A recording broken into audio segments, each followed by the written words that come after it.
नमस्कार, आपके साथ मैं हूं संभव गुप्ता। आपकी बात छत्तीसगढ़ में आपका स्वागत है। और अब बात करेंगे सबसे पहले राज्यसभा की चुनावी बिसात की, और ये बिसात अब बीत चुकी है छत्तीसगढ़ में भी, चूंकि कुल 10 राज्यों की 37 सीटों पर चुनाव है। अगर बात करें छत्तीसगढ़ की, तो छत्तीसगढ़ की 2 सीट जो कि खाली हो रही है 9 अप्रैल 2026 को, जिसमें कांग्रेस के ही नेता हैं, यानी कि एक सीट है फूलोदेवी नेताम और दूसरी सीट से है जो कि केटीएस तुलसी, और ये दोनों ही सीट खाली हो रही है क्योंकि कार्यकाल समाप्त हो रहा है। लेकिन इस बीच जो समीकरण है इस बार बदल रहे हैं। माना जा रहा है कि एक सीट बीजेपी की, एक सीट कांग्रेस के खाते में इस बार जाएगी। लेकिन मामला दिलचस्प हो रहा है क्योंकि अगर गणित की बात करें तो यहां पर 54 बीजेपी के पास विधायक हैं, 35 विधायक हैं कांग्रेस के पास और एक अन्य जीजेपी के पास। तो ऐसे मामला थोड़ा उलझ रहा है। हालांकि एक एक सीट लगभग कंफर्म है। लेकिन अब इस बीच यहां पर एक मुद्दा है बाहरी बनाम स्थानीय का, कि इस बार बाहरी को मौका मिलेगा या फिर स्थानीय को ही मौका मिलेगा। पार्टी किसको मैदान में उतारेगी, किसको मौका देगी, ये देखना होगा। लेकिन उससे पहले खींचतान मच रही है। खींचतान इसलिए क्योंकि कांग्रेस में भी कई दिग्गज मैदान में हैं, जिसमें नाम सामने आ रहा है अमरजीत भगत का, दीपक बैज का, टीएस सिंहदेव का, और भी कई नाम हैं। इसी के साथ बीजेपी की अगर हम बात करें तो बीजेपी में भी 4-5 नाम सामने आ रहे हैं। कांटे की टक्कर है, कौन होगा सिकंदर, इसी पर करेंगे आज आपकी बात।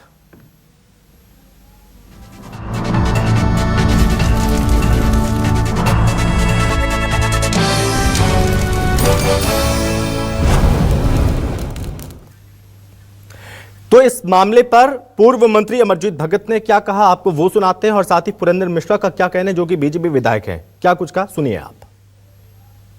सर भाई भाई है और दोनों में हमेशा संतुलन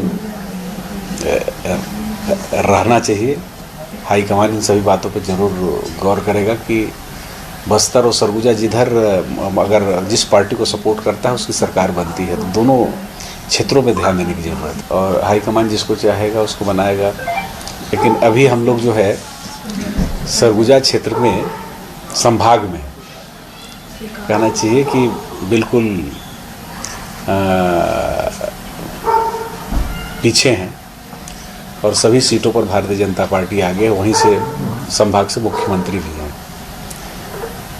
तो पार्टी की रणनीति इस दिशा में जरूर रहेगी कि किस प्रकार से हम वहाँ सरवाइव करेंगे। कांग्रेस केवल स्वार्थ की राजनीति करती है। कांग्रेस पार्टी छत्तीसगढ़ में कमजोर कहाँ नहीं है, सभी जगह तो है। पंच के चुनाव में कमजोर हुआ, महापौर के चुनाव में कमजोर हुआ, विधायक के चुनाव में कमजोर हुआ, सांसद के चुनाव में कमजोर हुआ।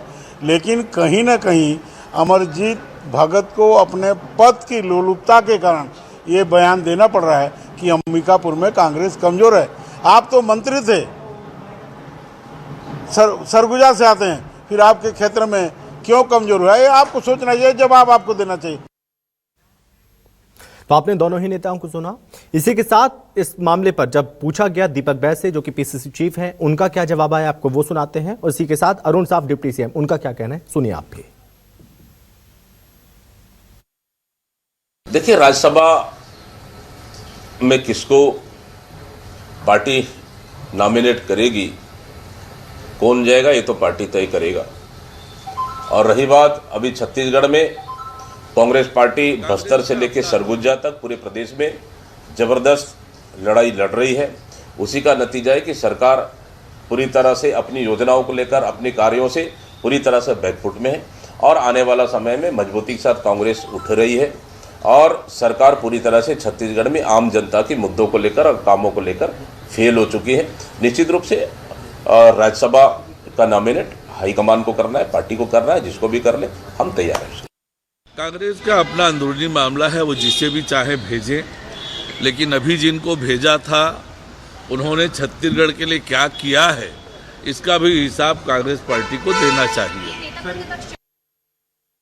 फिलहाल ये पार्टी तय करेगी कि किसको भेजना है, किसको नहीं भेजना है, क्योंकि नाम तो कई सारे चल रहे हैं, उसमें से फाइनल किसी एक को होना है।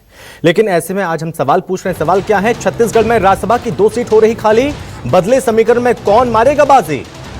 कांग्रेस की खाली हो रही 2 सीटों पर भारी दावेदारी, बीजेपी और कांग्रेस में जोर आजमाइश। कांग्रेस से भगत, बाबा, बैच, बघेल कोई बाहरी, बीजेपी में भी दिग्गजों की लिस्ट भारी है। वहीं एक और सवाल, राज्यसभा की 2 सीट के लिए कांटे की टक्कर, बीजेपी कांग्रेस से कौन बनेगा सिकंदर, ये सवाल आज हम पूछ रहे हैं।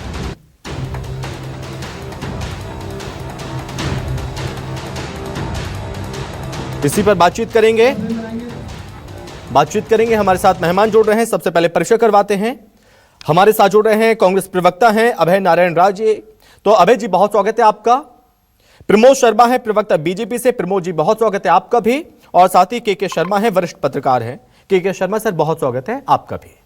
सबसे पहले प्रमोद जी, मैं आपके पास आ रहा हूं। संख्या के लिहाज से हम देखें तो सर एक सीट एकदम क्लियर है, लेकिन लग रहा है कि पार्टी के अंदर कुछ खींचतान है, क्योंकि नाम कई ज्यादा है, कई सारे 4-5 नाम चल रहे हैं इस फेरिस्त में, जाना किसी एक को है। क्या खींचतान है क्या अभी?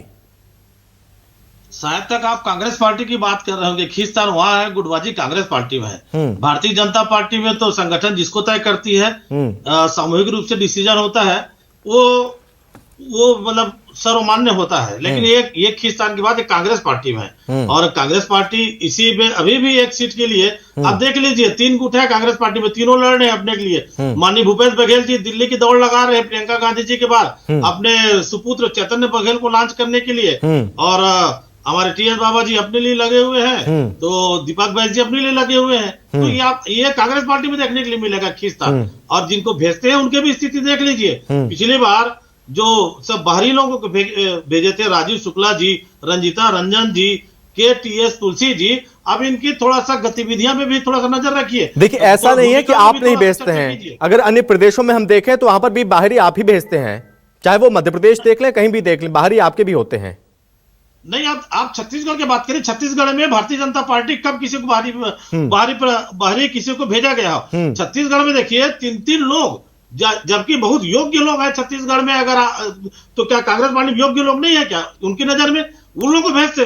KTS तुलसी जी को राज्यसभा में भेजा गया था। और अब बताइए कि राज्यसभा में एक ठीक वक्तव्य बता दीजिए, एक ठीक कोई उनका मुद्दा बता दीजिए कि जो छत्तीसगढ़ के बारे में चर्चा की होंगे, छत्तीसगढ़ में कभी दौरा किए होंगे। ना आज तक छत्तीसगढ़ को ठीक से जाने हैं, न कभी छत्तीसगढ़ में आए हैं, न छत्तीसगढ़ की संस्कृति को समझते हैं। ऐसे लोग राज्यसभा सांसद बना के भेजते हैं। और सिर्फ इसलिए सांसद बना के भेजते हैं ताकि वो प्रियंका गांधी के वकील है। तो ये स्थिति है कांग्रेस पार्टी के। तो बीजेपी ने एकदम क्लियर कर लिया क्या किसको भेजना है? जो स्थानीय ही रहेगा, ये कंफर्म मानकर चले हम? मुद्दों की बात करेगा और पूरे संगठन से तय होकर जाएगा। बीजेपी का मानकर चले स्थानीय होगा, कोई बाहरी नहीं होगा, ये मानकर चले हम? बिल्कुल स्थानीय होगा, छत्तीसगढ़ के ही व्यक्ति होगा। और चेहरा और बता दीजिए, चेहरा कौन होगा? वो स्थिति नहीं रहेगी जी, वो चेहरा कौन होगा? अब देखिए, हमारे यहाँ ना भारतीय जनता पार्टी में संगठन तय करता है। संगठन तय कांग्रेस करेगा। पार्टी रहती तो प्रियंका गांधी जी बोल देते, वो संगठन तय करेगा। लेकिन हमारे यहाँ क्या संगठन तय करते हैं, कोर कमेटी बैठेगी और उनकी योग्यता के अनुसार उनको राज्यसभा में भेजा जाएगा। तो ये अभय जी, आप बताइए, क्या पार्टी ने क्लियर कर लिया किसको भेजना है? एक सीट है, मेरे से पूछे? नहीं, अभय जी आवाज से। नहीं आ रहा था। अभय जी से। और राज्यसभा का चयन जो होगा वो हाईकमान करेगा। और आर्टिकल 80 ये अधिकार देता है कि राज्यसभा का गठन राज्यों की परिषद से किया जाएगा, राज्यों के निवासियों से नहीं, राज्यों के परिषद से उसका गठन होगा। और भारतीय जनता पार्टी एक राष्ट्र एक चुनाव का बात करती है, भारतीय जनता पार्टी राष्ट्रीयता की बात करती है। कब वो राष्ट्रीयता की बात करेगी और कब वो क्षेत्रीयता की बात करेगी, ये बड़ा संकट का अवसर है। प्रमोद शर्मा जी हमारे भाई हैं, पूर्व विधायक हैं, नए भाजपा में आए हैं, उनको अभी नहीं पता है कि वहाँ कितनी खींचतान है। वो सीधे कांग्रेस पे आ गए। आपने सवाल उनकी पार्टी का किया, लेकिन वो जवाब कांग्रेस पार्टी का देंगे। और नरेंद्र मोदी से लेके प्रमोद भैया तक यही संकट है कि इनको सपने में राहुल गांधी दिखेंगे, भूपेश बघेल दिखेंगे, कांग्रेस पार्टी दिखेगी। देखिए, राज्यसभा का उच्च सदन है, उच्च सदन में वो लोग जाते हैं जो लोकसभा के रास्ते वहां तक नहीं पहुंच पाते, निर्वाचन के रास्ते वहां नहीं पहुंच पाते, लेकिन जिनका जाना आवश्यक है। और जी यही तो कह रहे हैं कि 4 में से 3 तो आपके बाहरी हैं, जाना उन्हें चाहिए जो स्थानीय मुद्दों को वहां पर उठाए। इनमें से कितने लोगों ने यहाँ के मुद्दे को उठाया? मैं वही आ रहा था कि छत्तीसगढ़ के हितों की बात होनी चाहिए, छत्तीसगढ़ की बात होनी चाहिए। अभी भाजपा ने विष्णुदेव साय सरकार बनने के बाद देवेंद्र प्रताप सिंह को भेजा है, स्थानीय हैं, रायगढ़ के नरेश हैं, सारंगढ़ घराने के। आप मेरे को याद बता दीजिए कब उन्होंने बयान दिया हो। उनका अगर नाम पूछेंगे पीएससी के परीक्षा में कि भारतीय जनता पार्टी के राज्यसभा सदस्य का नाम बताइए, तो कोई बता नहीं सकता। KTS Tulsi ji supreme court के जाने माने वकील हैं। राजीव शुक्ला जी की अपनी पूरे देश में उपयोगिता है। रंजिता रंजन जी बिहार की महिला नारी की और देश की नारी की आवाज है। ये लोग वहाँ कांग्रेस पार्टी का पक्ष लेके छत्तीसगढ़ की बात करते हैं, हमेशा किए हैं, लेकिन भारतीय जनता पार्टी को सुनाई नहीं देगा। जिनको सुनना है वो नहीं, तो अभय जी, तो क्या फूलो देवी जी को फिर से रिपीट किया जाएगा? फूलो देवी फिर से रिपीट किया जाएगा या कोई नया चेहरा इस बार देखने को मिलेगा? देखिए, पार्टी अपने स्तर पर तय करती है, पार्टी की परिस्थितियां होती हैं। आज ये सच्चाई है कि राज्यसभा में भेजने के लिए हमारे पास पूरे देश में हर राज्य में नंबर नहीं है, लेकिन जहां नंबर है वहां मौका मिलेगा। तो जो नेता राज्यसभा के लिए पार्टी आवश्यक समझेगी, जो वहां पर जाकर देश की आवाज उठाए, छत्तीसगढ़ की आवाज, उनको भेजेगी। राजस्थान की बात जी, तो सरगुजा, के शर्मा, सरगुजा, बस्तर जी, राजनांदगांव, बिलासपुर, रायपुर, हर जगह हमारे नेता है। हर वर्ग में हमारे नेता है। चाहे एससी वर्ग में नेता खोज लें, एसटी वर्ग में नेता खोज लें, ओबीसी में नेता खोज लें। महिला तो अभी फूलो देवी थी, और भी कई महिलाएं तैयार है। जिसको पार्टी आदेश करेगी वो जाएगा। ठीक है, के शर्मा जी, हम तो ये प्रश्न पूछ रहे हैं ना कि राज्यसभा और लोकसभा में छत्तीसगढ़ की आवाज कौन बना भाजपा का? भाजपा नाम बता दे। ठीक है, मैं आपके पास लौटूंगा। के शर्मा जी, सर आपको क्या लग रहा है इस वक्त कि नामों को लेकर खींचतान चल रही है, सियासत सिर्फ नामों पर अब होने वाली है? क्योंकि प्रदेश में ऐसे कई चेहरे हैं जो कि चाहते हैं कि उन्हें मौका मिले, जिसमें कांग्रेस से देकर टीएस सिंहदेव, भूपेश बघेल का नाम भी चर्चाओं में आ गया, दीपक बैज भी आ गए चर्चाओं में। लगता है कि फूलो देवी को फिर से रिपीट किया जा सकता है। क्या लग रहा है सर आपको कि यहां पर भी थोड़ा चल रहा है पशुपेश की स्थिति में दोनों ही पार्टियां नजर आ रही हैं अभी? संभव जी, संभावनाएं बहुत ज्यादा है। जितने लोगों के आप नाम लिए हैं उसके अतिरिक्त भी और भी नाम लाइन में है, लेकिन महत्वपूर्ण अब बात चर्चा भी यही है कि छत्तीसगढ़ का ही राज्यसभा जाए, कहे कि छत्तीसगढ़ का प्रतिनिधित्व करे और राष्ट्रीय स्तर पर छत्तीसगढ़ को एक और नेता मिले, ताकि छत्तीसगढ़ के जो डिसीजन करना है, मान लीजिए राष्ट्रीय महासचिव है भूपेश बघेल, तो क्या वो और दीपक बैज मिलकर छत्तीसगढ़ का राज्यसभा सदस्य तय नहीं कर पा रहे हैं? क्या क्या उस स्तर के नेता नहीं है जो विद्याचरण शुक्ला, मोतीलाल वोरा थे, जो छत्तीसगढ़ के बारे में इस तरह से निर्णय लेने में सक्षम थे? अब नाम की जहां तक बात करें, आपने अमरजीत भगत से बात की, तो वो भी ऐसा लगता है कि वो भी तैयार है। इच्छुक लग रहे हैं, सरगुजा को लेकर कह रहे हैं हाँ, कि सरगुजा में कमजोर है, तो कमजोर क्यों है? यही सिंहदेव की बात करें और ये अमरजीत भगत की बात करें, क्या गुटबाजी वहां कारण नहीं था कि सभी 14 सीटों पर जब कांग्रेस का कब्जा था तो वो 14 सीटें सभी भाजपा के में चली गई? ऐसा क्यों हुआ? तो ये अमरजीत भगत की भी बात आती है। इसके साथ ही वहां बहुत सारे नाम है, जितने पूर्व मंत्री के नाम ले गए, सिंहदेव को बोले, डहरिया जी को बोलो आप, चाहे वहां पे आप राजेंद्र तिवारी का नाम ले सके, शैलेश नितिन त्रिवेदी, सुशील आनंद शुक्ला, गिरीश देवांगन, रवि भारद्वाज, अमरजीत भगत, ऐसे तमाम नाम लिस्ट लंबी लाइन है कांग्रेस में। इनको छोड़ के किसी बाहरी को अब यदि बता रहे हैं कि वकील के बहुत बड़े वकील है तुलसी जी, तो क्या फिर से कांग्रेस को भी वकील की आवश्यकता है क्या कि एक बड़े वकील को वहां पे भेजा जाए? फूलो देवी नेताम एक आदिवासी महिला क्षेत्र के रूप में अपनी पहचान बनाई है। छाया वर्मा एक अपनी छत्तीसगढ़ की पहचान बनाने में वहां सफल रहे राज्यसभा में। 27 टर्म अभी तक हो चुका है छत्तीसगढ़ में नेताओं का, जिसमें जो रिपीट किए उसमें मोतीलाल वोरा 3 बार, दिलीप सिंह जूदेव 2 बार, नंद कुमार साय 2 बार, मोहसिना किदवई 2 बार। मतलब कांग्रेस में अभी जो 3 नाम बाहर से कहा जा रहा है उसमें मोहसिना किदवई 2 बार रिपीट हो चुकी है। तो छत्तीसगढ़ के नेताओं की क्या उपेक्षा नहीं होनी चाहिए? भाजपा की यदि बात करेंगे तो भाजपा में भी तमाम प्रकार के नेताओं की आपको एक लाइन, सरोज पांडे लोकसभा चुनाव पराजित है, वो क्या राज्यसभा में फिर से भेजे जाने, पहले वो रह चुके हैं। अब उसके साथ ही साथ नाम और लेंगे तो बहुत सारे, महेश गागड़ा पूर्व मंत्री बस्तर से नाम ले सकते हैं, चंदूलाल साहू है, या अशोक बजाज है, सच्चिदानंद, कई सारे नाम, तमाम नेता वहां भी हैं। लेकिन सर, चौंकाने वाले नाम प्रदेश देने में की राजनीति में आदिवासी समाज का अच्छा खासा दबदबा है, तो ऐसे में आदिवासी समाज चाहेगा कि कोई हमारा ही अपना हो। के साथ तय हो जाएगा कि कौन लोग जाएंगे। मुझे नहीं लगता कि किसी के विरोध में या 2 से अधिक प्रत्याशी मैदान में आएंगे। और कांग्रेस और भाजपा से एक जाना है, तो 5 तारीख अंतिम दिन नामांकन दाखिले के साथ ये स्पष्ट हो जाएगा कि छत्तीसगढ़ से कौन लोग राज्यसभा में जाएंगे। जी ठीक है। प्रमोद जी, बस्तर से सरगुजा तक कांग्रेस लड़ाई लड़ रही है और ये कह रहे हैं कि आप बैकफुट पर हैं, क्या ऐसा है? क्या कौन बैकफुट पर कौन है आखिर?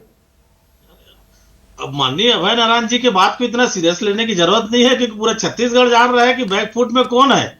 और अभी माननीय प्रवक्ता महोदय जी हमारे बड़े भाई हैं, अभी थोड़ा देर पहले बोल रहे थे कि छत्तीसगढ़ के हितों की बात होनी चाहिए। इस बात से मैं आपसे पूरी तरीके से सहमत हूं माननीय अभय नारायण जी।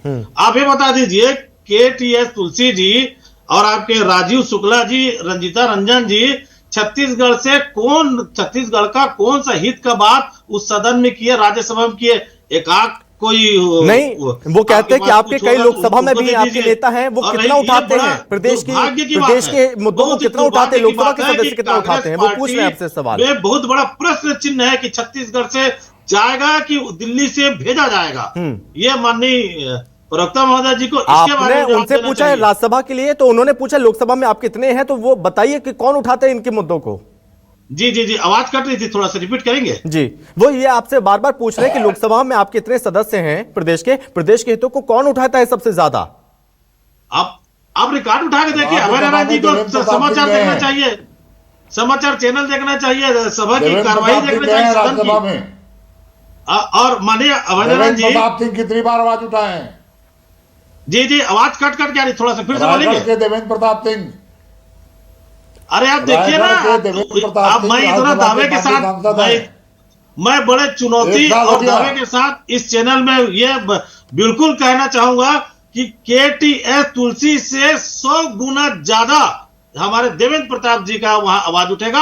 आप इसको रिकॉर्ड में लिख लीजिए। और मैं कहना चाहूंगा माननीय अभय नारायण जी, आप वो तुलसी जी की जगह क्या अभय नारायण जी नहीं जा सकते? क्या अभय नारायण जी जाते तो छत्तीसगढ़ से वाकिफ है, आप छत्तीसगढ़ के परिदृश्य से परिचित है, छत्तीसगढ़ के संस्कृति से परिचित है, छत्तीसगढ़ के चप्पा चप्पा जानते हैं। तो हमारा सिर्फ इतना कहना है कि जब बाहरी दिल्ली के लोग आ सकते हैं, तो कांग्रेस में भी योग्य लोग हैं, उससे अच्छा तो आप हो सकते हैं। कांग्रेस के प्रवक्ता है अभय नारायण जी, आप अच्छे हो सकते हैं। ऐसे लोगों को भेजिए कम से कम। आप किसी को पटकनी वाला पैरासूट वाला नेता बना के भेज देते हैं। ठीक है। क्या कांग्रेस, अभय जी, क्या कांग्रेस स्वार्थ की राजनीति कर रही है?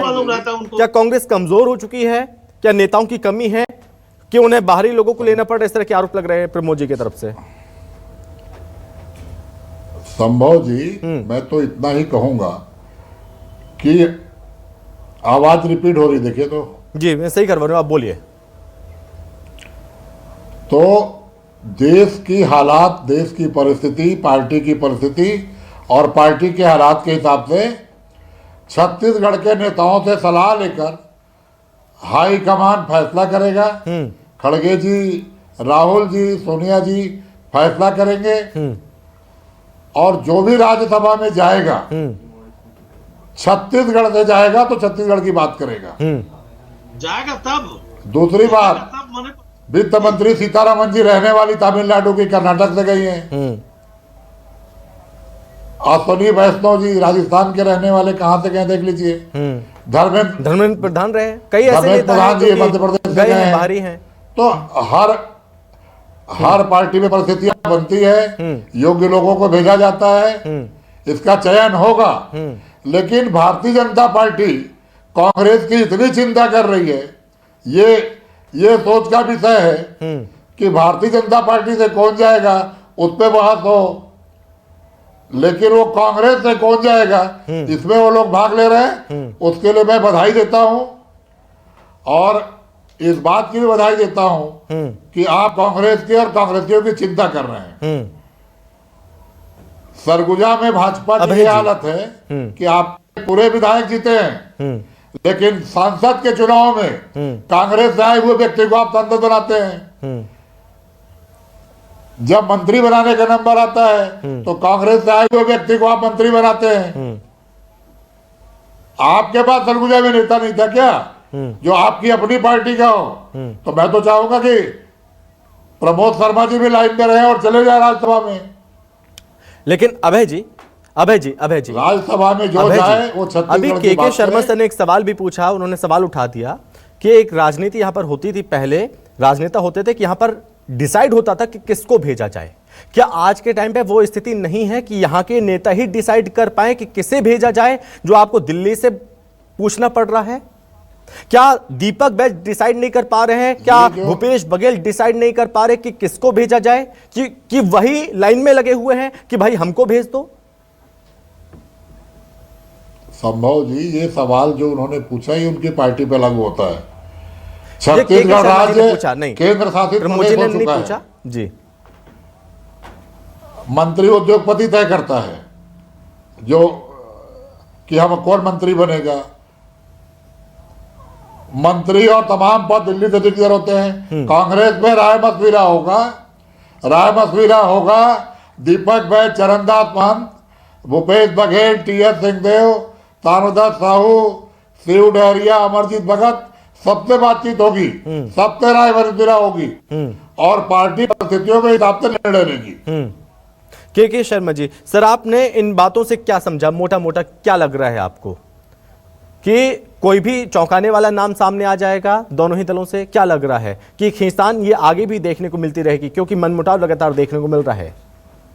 देखिए, दोनों ही राष्ट्रीय दलों में ये बात देखने को मिलता है कि राज्य के बाहर से वरिष्ठ नेताओं को कहीं ना कहीं राज्यसभा भेजने के एक प्रयास की होता है। और खासकर जब जो राजनीतिक दल कमजोर रहते हैं तो उसमें नेताओं का राष्ट्रीय स्तर पर नेता जो लोकसभा में जब संख्या कम रहती है तो राज्यसभा में वरिष्ठ नेताओं को भेज करके अपनी एक दमदार उपस्थिति दर्ज कराने की कोशिश राजनीतिक दल द्वारा की जाती है। जैसे कि कांग्रेस फिलहाल कमजोर स्थिति में माना जाए तो उसी कारण से बड़े बड़े नेताओं को, जैसे छत्तीसगढ़ से आप देख रहे हैं 3 बाहरी नेता वहां राज्यसभा में भेज दिए गए। लेकिन अब छत्तीसगढ़ में एक माहौल सा बन चुका है। आप इस बात को समझिए कि आम लोग चाहते हैं कि छत्तीसगढ़ का ही नेता, जैसे अभी कांग्रेस भाजपा दोनों प्रवक्ता कर रहे हैं कि छत्तीसगढ़ से ही जो जाए वो छत्तीसगढ़ के हितों की बात करे, छत्तीसगढ़ स्वाभिमान की बात करे, छत्तीसगढ़ी भाषा की बात करे और यहाँ के विकास में अपना योगदान दे सके। ये एक प्रमुख विषय को लेकर किया जाता है।